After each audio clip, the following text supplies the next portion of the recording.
Assalamu alaikum everyone. I'm Azhar Imran, and in today's lecture we are going to discuss Pakistan's foreign relations with the Muslim world. That is going to be our final and last topic of Pakistan's foreign policy. We have looked at Pakistan's foreign relations with USA, with India, with Afghanistan, with China, and now in today's class we are going to discuss Pakistan's foreign relations with the Muslim world. So when we talk about Muslim world, if we look at from historical perspective, Pakistan اور مسلم دنیا کی جب ہم foreign relations کی بات کرتے ہیں تو آف کورس مسلم دنیا بہت بڑی ہے، جس میں تقریباً کوئی 55 سے زیادہ مسلم ممالک آتے ہیں جو یو این اور او آئی سی کے ممبر ہیں، اور جن کی تعداد جو ہے، یہ پاپولیشن جو ہے تقریباً $1.5 ارب کے برابر ان کی جو ہے وہ ٹوٹل پاپولیشن ہے، تقریباً 1.5 بلین جو ہے وہ دنیا کی پاپولیشن ہے۔ تو لیکن جب ہم پاکستان اور مسلم ورلڈ کے فارن ریلیشنز کی بات کرتے ہیں تو ہم اس کو دو حصوں میں یا دو فیزز میں ڈیوائڈ کرتے ہیں۔ ہسٹوریکلی 1947 سے لے کے پاکستان کے بننے سے لے کے 2015 تک جو ہمارے فارن ریلیشنز ہیں، اس میں ہم پرائمرلی 3 مسلم اسٹیٹس کو اور پاکستان کو اسٹڈی کرتے ہیں، کیونکہ economically, geographically, military point of view سے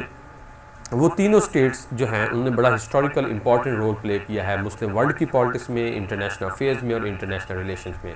اور آف کورس پاکستان ان میں سے ایک ہے۔ اور پاکستان کے علاوہ اس میں سعودی عربیہ آتا ہے because of its oil economic power and its Jio strategic importance. پھر دوسرا اس کے اندر ایران آتا ہے، اور تیسرا جو ہے Iran again is an oil economic power and one of the leading Muslim state, اور تیسرا جو ملک ہے وہ ٹرکی ہے، ریپبلک آف ٹرکی، جس کی آف کورس ایک تو ہسٹورک امپورٹنس ہے، it has been for almost 7 centuries the headquarter of largest Muslim civilization and largest Muslim Ottoman empire, جو خلافت تھی آٹومن امپائر، خلافت عثمانیہ۔ پھر اس کی جو پچھلے 60-70 سال میں کولڈ وار سے لے کے اب تک جو اس کی امپورٹنس رہی ہے جیو پالیٹکس میں، جیو اکنامکس میں، ایک اس کی بڑی regional geo strategic importance, location اس کی بہت امپورٹنس ہے بیکاز وہ ایشیا اور یورپ کو ملاتا ہے، اور اس کی ایک پاورفل ملٹری ہے، اور اس کا ہسٹوریکلی ورلڈ کنفلکٹ میں بہت رول رہا ہے ٹرکی کا۔ تو یہ 3 ممالک آتے ہیں، اور آف کورس پاکستان آتا ہے۔ لیکن 2015 کے بعد ہم نے دیکھا ہے کہ جب سے عرب ورلڈ میں عرب سپرنگ آئے ہے، کچھ ریولوشنز آئے ہیں، سول وارز ہوئی ہیں لیبیا میں، سیریا میں اور یمن میں، اور جو اسرائیل کا جو ہے اپریشن ہے مسلمانوں کے خلاف، خاص طور پہ فلسطینیوں کے خلاف، تو اس کانٹیکس میں there were talks in media, in regional and media and global media, and of course within the Muslim world, intellectuals and scholars were arguing کہ ہمیں ایک نئے مسلم بلاک کو سوچنے کی ضرورت ہے۔ Muslim world needs and is in terrible need of a new Muslim power bloc who could better represent Muslims' geopolitical interest, geo-economic interest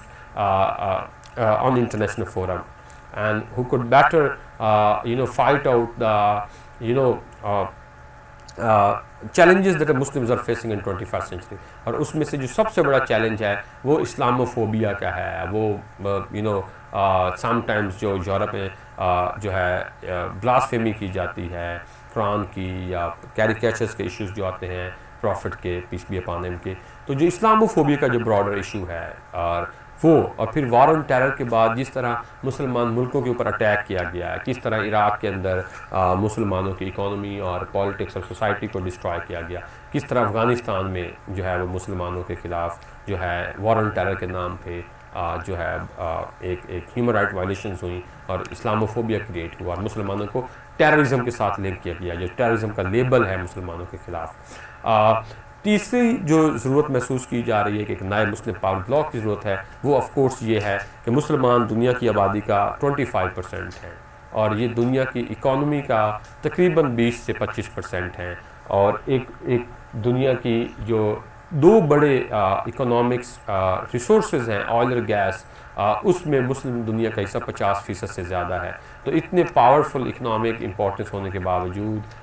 population اور ڈیموگرافک فگرز کے باوجود، دنیا کی جو چند بڑی آرمیز ہیں ان میں سے ایک آرمی جو ہے وہ پاکستان کی ہے، اگین مسلم اسٹیٹ۔ تو اتنے زیادہ یہ ڈفرینٹ جو اسٹیٹسٹکس ہیں جو مسلم ورلڈ کی امپورٹنس کو شو کرتے ہیں، geostrategic, geoeconomic, geo military اور پولیٹیکل امپورٹنس کو، تو وہ اس طرح اپنے انٹرسٹ کو اور مسلم ورلڈ کے انٹرسٹ کو اور مسلم ورلڈ کے خلاف جو ٹیررزم کا لیبل ہے، جو اسلاموفوبیا کا لیبل ہے، جو مسلم دنیا کے خلاف ظلم ہو رہا ہے، جو کشمیر میں ظلم ہو رہا ہے، جو فلسطین میں ظلم ہو رہا ہے، اس کے لیے ہمیں انٹرنیشنل فورمز پہ اور انٹرنیشنل افیئرز میں ایک کلیکٹیو ریپرزنٹیشن کی ضرورت ہے، کلیکٹیو وائس کی ضرورت ہے، اور وہ لیڈرشپ اور وہ وائس مسنگ ہے. تو اس کے کانٹیکس میں پھر جو ہے وہ M5 کا پرپوزل آیا، مسلم 5 کا، M5 بلاک کا، Pakistan, Iran, Turkey, Malaysia and Qatar کا. تو وہ ایک ایمرجنگ بلاک ہے. ہم ان دونوں اینگلز اور پرسپیکٹو کو دیکھیں گے. So this is introduction about Pakistan and the Muslim world relation ship.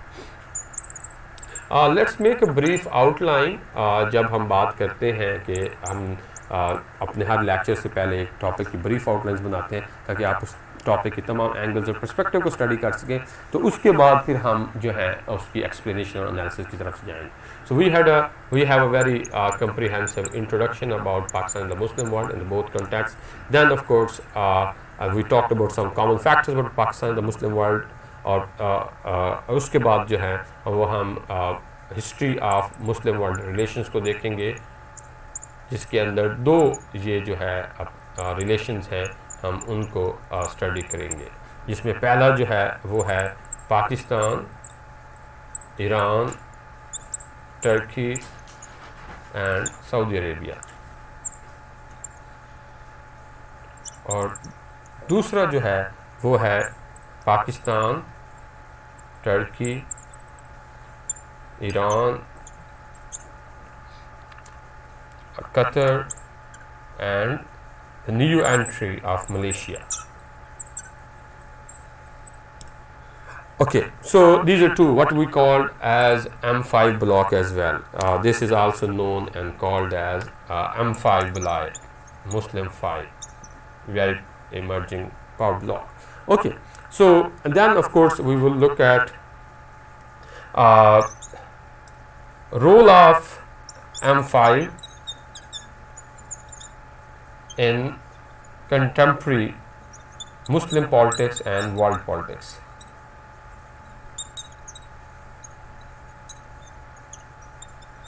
And world politics,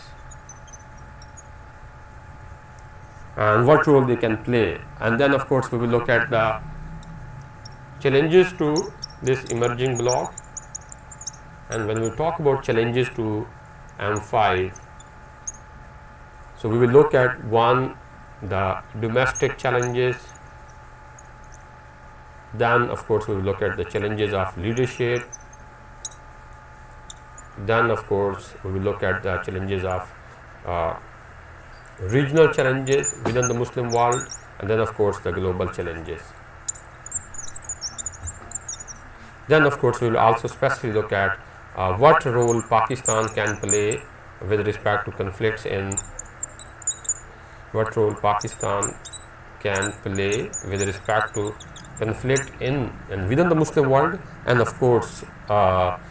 with its respect to global representation of the Muslim world, and issues of global representation. And then of course we will move on to make the analysis of the topic and the issues we are going to discuss, and then we will move on towards the conclusion. Okay, so let's look at the history of the Muslim relations with respect to. تو جیسا ہم نے بات کی ہے کہ when we look at the history of the Muslim relationship, historically speaking there have been two Muslim power blocks. The one has been Pakistan, Iran, Turkey and Saudi Arabia, جو 1950 سے سٹارٹ ہوتا ہے اور 1980s تک اس کا پہلا phase ہے. اس مسلم power bloc کا پاکستان، ٹرکی، ایران، سعودی عرب کا جو پہلا فیز ہے وہ 1950 سے 1980 تک ہے. دوسرا جو فیز ہے وہ 1980 سے 2000 جو ہے وہ 14 تک کہہ لیں، یہ 15 تک کہہ لیں، اور اس کے بعد پھر M5 بلاک ایمرجنس ہے. اوکے، جو پہلا فیز ہے جس میں پاکستان، ایران، ٹرکی اور سعودی عربیہ شامل ہیں وہ 1950 سے 1980 تک کا ہے. اب اس فیز کے اندر یا اس پارٹ کے اندر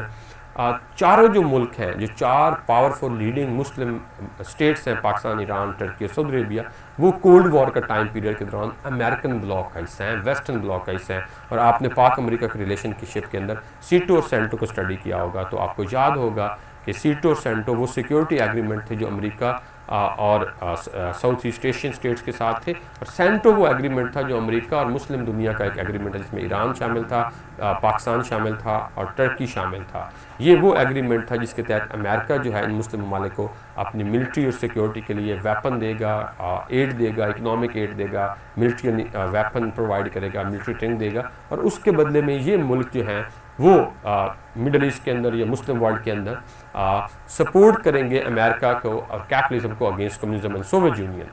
اب یہ 1950 سے 1980 کا جو پہلا بلاک تھا، اس میں یہ چاروں ملک جو ہیں وہ بہت کلوز ہیں امریکہ کے، اور ویسٹرن کیپٹلسٹ بلاک کا حصہ ہے اگینسٹ دا سوویت یونین۔ اس لیے ان چاروں ملکوں کے ویسٹ کے ساتھ بڑے کلوز اور کی ریلیشن شپس ہیں، اور ان چاروں ملکوں کے آپس کے جو بائی لیٹرل ریلیشن شپ ہے وہ بھی بہت امپورٹنٹ ہے، جس سے آپ کو ایک بڑی میتھ جو ہے اس کو ڈسپیل کرنے کا موقع ملتا ہے کہ ایک جو بڑی پاپولر میتھ ہے کہ ایران اور سعودی عرب میں جو اس وقت کنٹمپری کنفلکٹ ہے وہ بنیادی طور پہ کنفلکٹ شیعہ سنی کنفلکٹ ہے، which is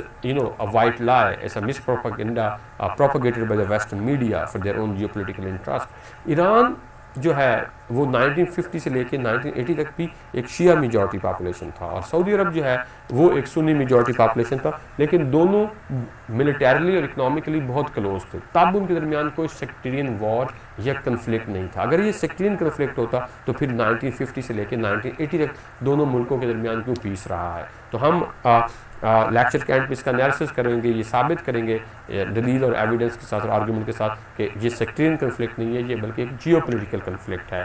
جس کے اندر کنفلکٹس آف انٹرسٹ کی وجہ سے اس کو سیکٹیرینزم کا جو ہے وہ کلر یا نام دیا جا رہا ہے۔ اوکے، اب اس کانٹیکسٹ کے اندر مسلم ورلڈ کے ریلیشن شپ بہت پاکستان، چائنا، ایران کے، ٹرکی کے سلوک کے بڑے کلوز رہتے ہیں، جس کے اندر آپ کو میں 3 ایگزامپلس دوں گا۔ پہلی ایگزامپل یہ ہے کہ پاکستان جو ہے وہ مسلم ورلڈ کو بلائنڈلی سپورٹ کرتا ہے، اکنامکلی بھی، ڈپلومیٹکلی بھی، پولیٹیکلی بھی، اور خاص طور پہ ملیٹریلی بھی اسرائیل کے ساتھ کنفلکٹ میں، اور جو ایران فلسطین کا اور اسرائیل کا کنفلکٹ ہے۔ اور جو پہلی جو 1967 کی عرب اسرائیل جنگ تھی اس کے اندر بھی پاکستان نے عربوں کا ساتھ دیا، سپورٹ کیا عربوں کو۔ پھر جو 1972 کی عرب اسرائیل وار تھی اس میں تو پرائم منسٹر ذوالفقار علی بھٹو نے اس حد تک سپورٹ کیا کہ پاکستانی پائلٹس کو جو ہے وہ بھیجا گیا ایجپٹ اور سیریا کے ڈیفنس کے لیے، and they showed a marvellous performance against the Israeli air forces and defence forces in defending the Muslim world۔ Arab Israel کی جو 1972 کی وار تھی۔ اگر ہم عرب ورلڈ کے رول کو دیکھیں، ٹرکی کے، ایران کے، سعودی عرب کے رول کو دیکھیں گے with respect to پاکستان، تو ایک تو 1965 کی جو پاکستان کی اور انڈیا کی جنگ تھی اس کے اندر سعودی عربیہ اور Iran went all out to support Pakistan۔ They provided oil to Pakistan on deferred payment, they provided military support to Pakistan, diplomatic support to Pakistan, and all kind of political support to Pakistan in India Pakistan 1965 war۔ پھر جو 1971 کی وار ہوتی ہے اس کے اندر بھی سعودی Arabia اور ایران نے پاکستان کو بلائنڈلی سپورٹ کیا، پولیٹیکلی بھی، ڈپلومیٹکلی بھی، اکنامکلی بھی، اور ٹرکی نے بھی آف کورس سپورٹ کیا پاکستان کو۔ اور اسی لیے 1964 کے اندر جو ہے وہ ایک ٹرائی لیٹرل آرگنائزیشن بنائی گئی جس کو اب آپ ECO کہتے ہیں، اس وقت اس کا نام رکھا گیا تھا RCD، regional cooperation for development, جو 64 میں اس کی بنیاد رکھی گئی، جس میں پاکستان، ایران اور ٹرکی شامل تھا، جو کہ ایک ریجنل آرگنائزیشن تھی، کلچرل انٹیگریشن کی، اکنامک انٹیگریشن کی، پولیٹیکل انٹیگریشن کی، اور free people to people contact کی، اور ایک فری اکنامک اور ٹریڈ زون بنانا تھا پاکستان سے ایران اور ایران سے ٹرکی، بیکاز پاکستان کا ایران کے ساتھ بارڈر لگتا ہے اور ایران کا ٹرکی کے ساتھ لگتا ہے۔ تو یہ ایک بڑا جو ہے وہ ایمبیشیس قسم کا پولیٹیکل، اکنامک، کلچر انٹیگریشن کا پروجیکٹ تھا، کیونکہ آلریڈی ان تینوں ملکوں کے درمیان ریلیجیس، کلچرل، ہسٹوریکل ریلیشن شپ ایگزسٹ کرتے ہیں۔ جیسے آپ کو پتہ ہوگا کہ جو مغلز ہیں انڈیا کے، they have a Turk origin and they were from Turk descendants, اور دے رول انڈیا، اور وہاں پہ پرشین زبان کو انٹروڈیوس کروانا اور اردو زبان کی گروتھ میں بھی ان کا ایک کلچر رول رہا ہے۔ تو there has been a culture integration between people of subcontinent, the Muslims of subcontinent, and the Persian people and the Iranian, and of course Turkey کا۔ اور ٹرکی کے لیے ڈیفینس کے لیے تو آپ کو یاد ہوگا ورلڈ وار 1 میں جو بر صغیر کے مسلم تھے، دے رانا موومنٹ نون ایز خلافت موومنٹ، جس کا آبجیکٹو تھا کہ آٹومن امپائر کو بچانا۔ اینی وے، تو کلچرل انٹیگریشن کا ہوتا ہے، جس کو 1980s کے اندر 84-5-6 کے اندر ری نیم کر کے ECO کا نام دیا گیا، اکنامک کوآپریٹو آرگنائزیشن، جس میں پھر بعد میں سینٹرل ایشین اسٹیٹس کو بھی شامل کر لیا گیا. تو یہ تو ایک ہے.